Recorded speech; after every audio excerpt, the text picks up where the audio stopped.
தேவஜனமே, victory gospel search விடுதலையின் சுவிசேஷ சபை வழியாய் உங்களுக்கு கிருபையும் சமாதானமும் உண்டாவதாக. இன்று 6வது கவிதை. இதோட தலைப்பு பார்த்தீங்கன்னா, என் வாழ்க்கை உமது சித்தம். நான் ஃபர்ஸ்ட் உங்களுக்கு முழுமையா சொல்றேன், அதுக்கப்புறமா இதுல இருக்கிற ஆவிக்குரிய ஆழங்களை தேவனே உங்களுக்கு விளக்குவார். அன்பு பூவை உடுத்தி வாழும் அன்னை நெஞ்சமே, அஞ்சி வாடும் என்னை கொஞ்சி தேற்றி ஆற்றும் வஞ்சிபரம் செழிக்க விரும்பும் நீங்கள் வாழ்கவே. விழிகள் இரண்டும் கலங்கி வலியில் துடித்து விழுந்தேன், வானம் போல கவலை வண்ணம் மாறிய பறவை. எண்ணம் முழுதும் பாசம் என்றும் மாறாது உம் சுவாசம், எங்கு கிடைக்கும் நேசம் என் வாழ்க்கை உமது சித்தம். ஆத்துமா உம்மிடம் தங்கும், ஆனந்தம் வீட்டில் பொங்கும், அலைகள் இசையை எழுப்பும், அகிலமே உம்மை புகழ்ந்து போற்றும். சந்தேகம் சிறிதும் எனக்கு இல்லை, சந்தோஷம் ஒன்றே எனது எல்லை.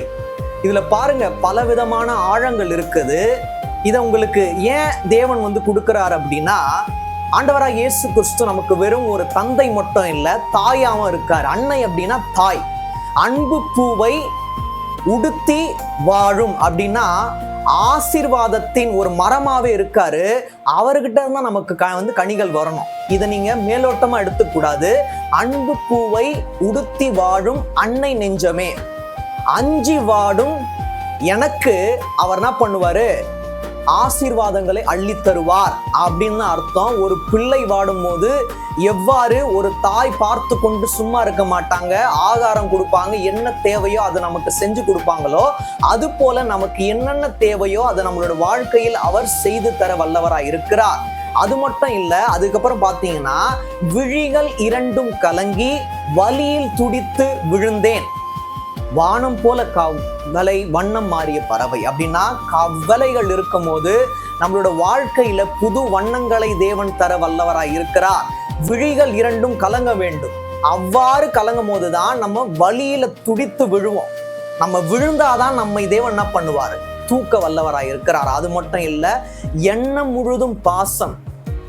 அது மட்டும் இல்ல, எண்ணம் முழுதும் பாசம் என்றும் மாறாது நேசம். அப்படின்னா அவருடைய பாசத்தை நம்ம ஏற்றுக்கொண்டிருக்கும் போது நம்முடைய பாசமும் மாறாது, நம்முடைய நேசமும் மாறாது, நம்மளுடைய சுவாசமும் மாறாது. நீங்க எப்படி வேணா எடுத்துக்கலாம், சுவாசம், நேசம், பாசம். ஏன்னா மூன்றுமே மாறாது இருக்கிறது.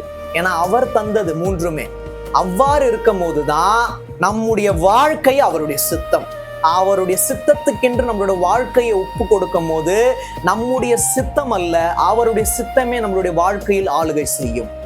ஆத்துமா உம்மிடம் தங்கும். நம்முடைய ஆத்துமா வேற எந்த இடத்துலயும் தங்கக்கூடாது, அவரிடத்துல தங்கணும். அவ்வாறு தங்கும் போது ஆத்துமா உம்மிடம் தங்கும், ஆனந்தம் வீட்டில் பொங்கும்.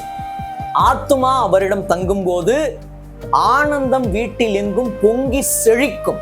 அது மட்டும் இல்ல, அலைகள் இசையை எழுப்பும். அப்படின்னா இயற்கை கூட அவர் என்னோட வாழ்க்கையில் அற்புதமான காரியங்களை செய்தார்னு சொல்லிட்டு சந்தோஷப்படும்.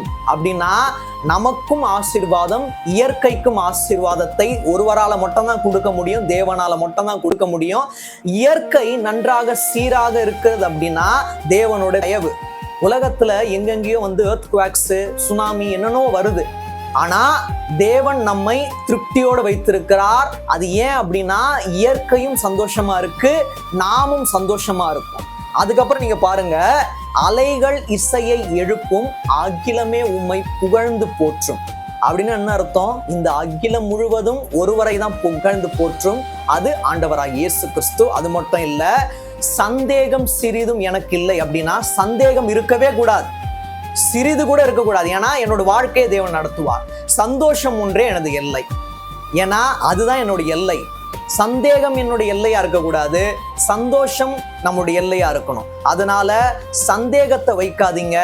சந்தோஷமான வாழ்க்கையை தர அவர் உங்களுக்கு தயாராக இருக்கிறார். சந்தோஷம் ஒன்றே உங்களுடைய எல்லையா இருக்கணும்.